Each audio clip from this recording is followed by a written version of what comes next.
Kurcalağım diye aynen. Korktum jurnalist, medya jurnalist. Jurnalistler türlü болмайды, шумайды дағы.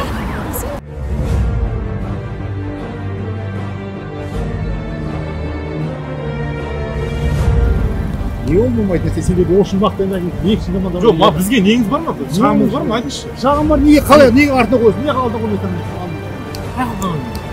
Сіздің алдыңғы қаттамыңызда мен енді біреуге айтыңызшы. Несін айтыңызшы?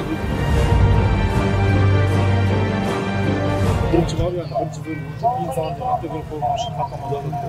Сізге бір хаттама жазылған ба? Жалпы негізі білдіңіз бе бұл жерге тоқтамау керектігін? Жоқ, мен білген жоқпын. Біз жерде ана жерге постоянно тоқтап адам салып жүреміз.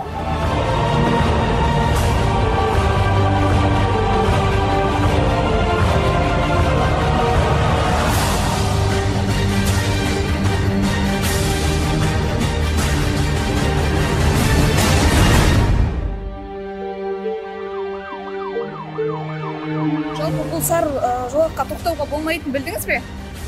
Білдім, амалды жоқтығына тоқтатыңыз ғой, баланы сабақтан алатын. Жалпы бұлай Бар кіріп... жер бос емес, қай жерге кірем?